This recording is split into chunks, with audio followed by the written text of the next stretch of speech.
It was exactly 3:07 a.m. when Daniel woke up to the sound of something dragging across the floor of his apartment, a slow, heavy scraping noise that seemed to come from the hallway just outside his bedroom door. And at first he thought it was a dream, the kind that feels real for a few seconds after you wake up. But then it came again, louder this time, closer, and he sat up, his heart pounding, staring at the door as if something might crawl under it at any moment. And that's when he noticed the smell, a faint, rotten odor like something decaying, something that had been left hidden for far too long. And he whispered to himself, "It's nothing, just the neighbors." Even though deep down he knew that none of his neighbors were even home that week, because he had watched them leave just 2 days ago. And yet the dragging sound continued, slowly moving from one end of the hallway to the other, as if whatever it was didn't know exactly where it wanted to go. Or maybe it did, and it was just taking its time. And then suddenly, silence. A thick, suffocating silence that pressed against his ears, making it almost impossible to breathe. And just as he began to relax, convincing himself it had stopped, there came a soft knock on his door. 3 gentle taps, spaced evenly apart, and Daniel froze, because no one should have been there, no one at all.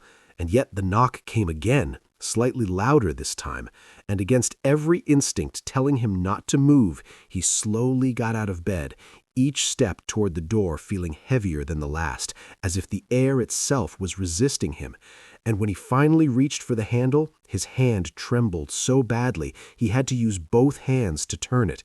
And as the door creaked open, the hallway outside was empty, completely empty, except for one thing: a long, dark streak on the floor, like something wet had been dragged across it, leading from the far end of the hallway directly to his door. And he stared at it, unable to move, until he realized something that made his blood run cold. The trail didn't stop at the door. It went underneath it, into his room. And before he could even process what that meant, he heard a whisper behind him, so close it felt like breath against his ear. "You didn't have to open it." And Daniel spun around, but the room was empty, his bed undisturbed, his window locked, everything exactly as it should be, except for the smell, now stronger than ever, filling his lungs with every breath. And then he noticed the closet door, slightly open, just enough to reveal complete darkness inside, a darkness so deep it seemed unnatural, like it was swallowing the light around it. And without thinking, as if something was pulling him forward, Daniel stepped closer, his feet moving on their own, until he was standing right in front of it. And slowly, very slowly, the closet door began to open wider by itself, inch by inch, revealing nothing but that same impossible darkness. And then from within it he heard the dragging sound again, only now it was coming from inside the closet, right in front of him. And before he could react, something moved in the darkness, a shape, tall and thin, its limbs too long, bending in ways that no human body should, and its face, or what should have been its face, was nothing but a hollow void, deeper and darker than anything he had ever seen. And yet somehow, impossibly, he could feel it looking directly at him, studying him, learning him. And then it spoke, its voice layered, as if multiple voices were trying to speak through it at once.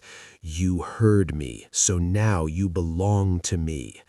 And Daniel tried to scream, but no sound came out, his body frozen, his mind racing, and in a desperate attempt to escape, he stumbled backward, falling onto the floor, his eyes never leaving the creature as it slowly began to crawl out of the closet, its movements jerky and unnatural, its long fingers scraping against the floor with that same horrible dragging sound.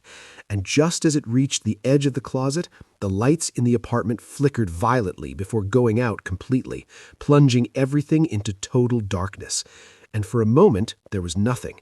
No sound, no movement, just the suffocating blackness, until Daniel felt something cold wrap around his ankle, tightening its grip as it began to drag him across the floor toward the closet. And this time he could scream, but no one would hear him, because by the time the lights came back on, the apartment was empty. The door still open, the hallway silent, and the only sign that Daniel had ever been there was a long, dark trail stretching from the middle of the room straight into the closet, which now stood wide open, as if someone else would come a little closer, just close enough to hear the knocking again at exactly 3:07 a.m.